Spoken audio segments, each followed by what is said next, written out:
নমস্কার বন্ধুরা, cooking tour and লাইফস্টাইলে আপনাদের অনেক অনেক স্বাগত। আজ আমি আপনাদের দেখাবো একদম ঘরোয়া পদ্ধতিতে ফ্রায়েড রাইস এবং চিলি চিকেন। এই দেখুন, এই চালটা যে নিয়েছি এটা আমি ভিজিয়ে রেখেছি 1 ঘন্টা। এই চালটা কিন্তু আমাদের বাড়ির চাল, এটা কোনো বাসমতি চাল না, কিন্তু সরু। আর এখানে দেখুন ফ্রায়েড রাইসের জন্য গাজর এবং এই বাজারে বিনসটা পাচ্ছি না, তাই বরবটি কেটে রেখেছি। তো প্রথমবার বরবটি দিয়ে ফ্রায়েড রাইস বানাবো, দেখা যাক কেমন হয়। চিলি চিকেনের জন্য একটুখানি রসুন আর একটুখানি আদা পেস্ট করে রেখেছি। চিলি চিকেন বানানোর জন্য মাংসটা ধুয়ে নিয়েছি। আমি বোনলেস চিকেন নিয়েছি, একটু অল্প হাড় আছে, 2-1টা, বেশি নেই। তো মাংসটা ভালো করে ধুয়ে নেওয়ার পরে আমি ম্যারিনেট করব। ম্যারিনেট করার জন্য কি কি লাগছে আমার: 2টো ডিম নিয়েছি, ময়দা, কর্নফ্লাওয়ার, হলুদ, লবণ, গোলমরিচ গুঁড়ো, একটু আদা বাটা, একটু রসুন বাটা। তো সব কিছু দিয়ে আমি ভালো করে ম্যারিনেট করে নেব। এটা ভালো করে মিশিয়ে নেব।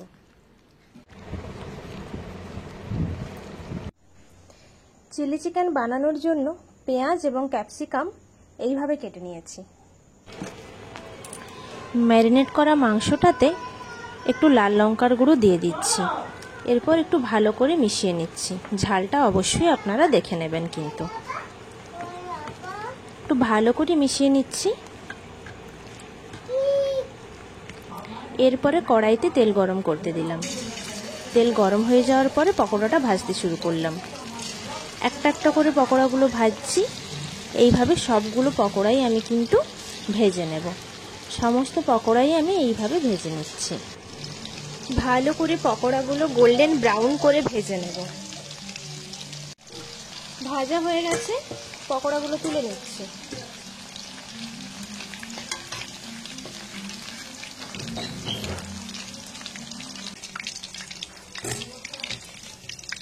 এইভাবে সবগুলোই ভেজে নেব।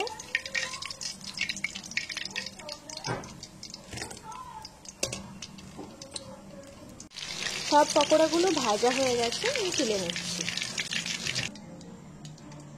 এই দেখুন, সবগুলোই তুলে নিয়েছি।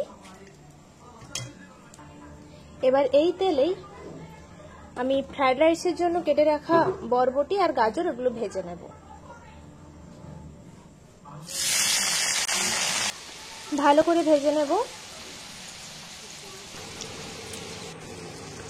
ভেজে নেওয়া হয়ে গেছে, এবার তুলে নিচ্ছি।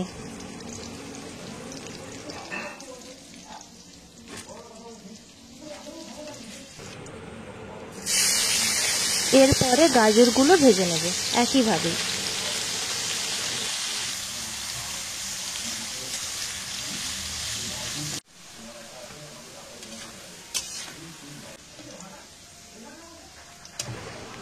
গাজরগুলো ভাজা হয়ে গেছে,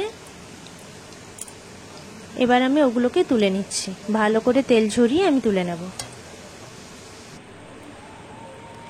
এরপরে ওই তেলের মধ্যেই কিছু কাজু ভেজে নিলাম। কাজুগুলো একটু লাল লাল করে ভাজলে খেতে একটু বেশ ভালোই লাগে, তাই একটু লাল লাল করে ভেজে নিলাম। এরপর ওই তেলের মধ্যেই আমি ক্যাপসিকাম কুচি দিয়ে দিচ্ছি।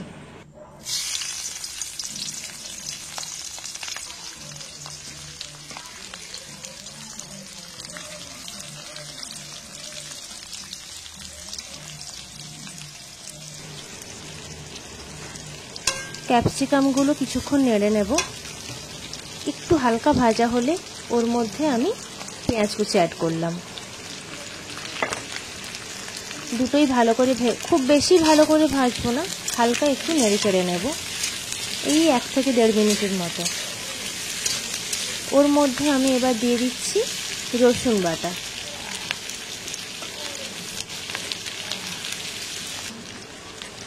রসুন বাটা দিয়ে দিলাম। রসুন বাটা দিয়ে একটু ভালো করে নেড়ে নেব।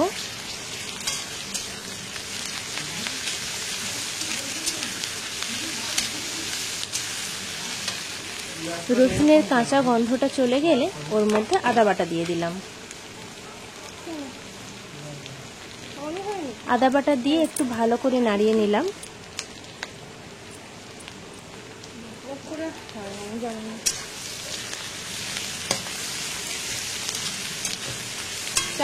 আদাটা একটু ভালো করে ভেজে নিচ্ছি।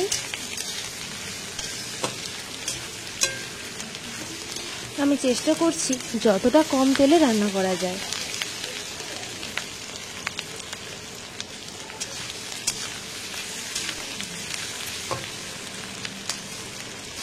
গ্যাসের স্পিডটা একটু কম রেখে আমি নাড়ছি, তাই হয়তো একটু দেরি হচ্ছে।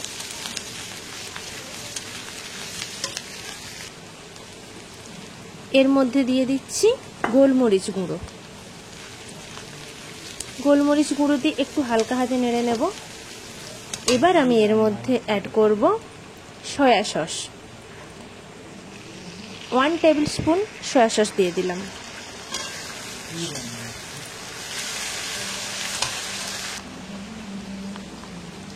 এর মধ্যে এবার দিয়ে দিচ্ছি টমেটো সস। টমেটো সস আমি আন্দাজ মতো দিয়েছি 3 চামচ, 3 টেবিল স্পুন। এরপর এগুলো একটু ভালো করে নেড়ে নেব। এবার আমি দিচ্ছি কাশ্মীর লঙ্কার গুঁড়ো 1 চামচ আর ঝাল লঙ্কার গুঁড়ো 1 চামচ। ঝালটা আপনারা অবশ্যই বুঝে দেবেন, কিন্তু যে যেমন ঝাল খান সেই অনুযায়ী ঝালটা দেবেন। আমরা ঝাল কম খাই, তাই আমি ঝালটা অল্পই দিলাম।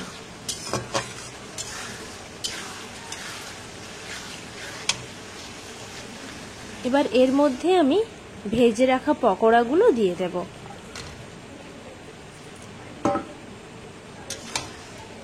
পকোড়াগুলো দিয়ে একটু নেড়েচেড়ে নিলাম।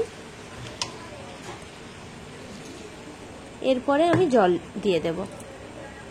পকোড়াগুলো দিয়ে বেশিক্ষণ নাড়ার কোনো প্রয়োজন নেই। আর এই যে দেখলেন যেটা বাটিতে, ওটা হচ্ছে 1 চামচ কর্নফ্লাওয়ার আর একটু জল দিয়ে আমি গুলে রেখেছিলাম। তো জলটা অ্যাড করে আমি একটু ফুটতে দিলাম, আর একটুখানি লবণ দিয়ে দিলাম। মনে হলো লবণটা একটু কম দেওয়া আছে, সেই জন্য।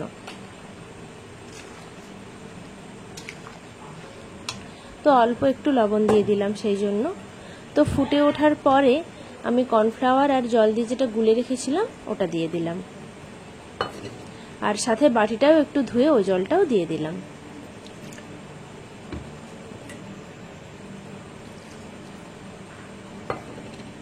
ব্যাস, ফুটে উঠলেই চিলি চিকেন আমাদের রেডি। বেশিক্ষণ না, 5 থেকে 6 মিনিট ফুটিয়ে নিলেই হবে। একটুখানি ফুটিয়ে নিচ্ছি, এরপরে রেডি আমাদের চিলি চিকেন। দেখুন, ভালো লেগেছে তো আপনাদের? খুবই কম সময় এবং খুবই কম তেলে আমাদের চিলি চিকেনটা রেডি হয়ে গেল। এবার আমি এটা ঢাকা দিয়ে রেখে দিলাম। এই দেখুন, দেখতে কত সুন্দর হয়েছে। এবার যাব ফ্রায়েড রাইসের জায়গায়। তেল গরম করে তাতে 2টো ডিম ফাটিয়ে দিয়ে দিলাম। এবার ওর মধ্যে দিয়ে দিচ্ছি একটু অল্পখানি লবণ। এবার ডিমটা একটু ভালো করে ভেজে নিচ্ছি। ডিমের ভুজিয়া যেটা বলে, ডিমটা একটু ভালো করে ভেজে নেওয়ার পরে ওতে অল্প অল্প করে ভাতটা দিয়ে দিচ্ছি। ও হ্যাঁ, আপনাদেরকে তো বলতেই ভুলে গিয়েছিলাম, চালটা ভিজিয়ে রাখার পরে ভাতটা আমি উনুনে করেছি, তাই আপনাদেরকে দেখাতে পারিনি। চালের মধ্যে একটুখানি লেবুর রস, তেল এবং গোটা গরম মশলা দিয়ে আমি ভাতটা কিন্তু বানিয়েছিলাম। তো অল্প অল্প করে ভাতটা দিয়ে একটু ভালো করে নেড়ে নিচ্ছি। আমরা একটু ভাজা ভাজা খেতেই ভালোবাসি। অনেকে শুধু মিশিয়ে নিলেই হয়ে যায়, অনেকে শুধু মিশিয়েই খায়, কিন্তু আমি একটু ভালো করে ভেজেই খাই। তো ওর মধ্যে দিয়ে দিচ্ছি ভেজে রাখা বরবটি, গাজর, কাজু বাদাম, সমস্ত কিছু দিয়ে একটু ভালো করে ভেজে নিচ্ছি। খুব বেশিক্ষণ না, এই 2 থেকে 3 মিনিটের মতো একটু কড়াতে নেড়ে নেব। দেখুন কত সুন্দর দেখতে লাগছে, খেতেও কিন্তু বেশ টেস্টি হয়েছিল। আপনারা কিন্তু অবশ্যই এরপরে একটুখানি চিনি এবং ঘি দিয়ে দেবেন। আমাদের বাড়িতে কোনোটাই খাই না, তাই কোনোটাই দিলাম না। ভিডিওটি ভালো লাগলে লাইক এবং সাবস্ক্রাইব করে দেবেন। নমস্কার।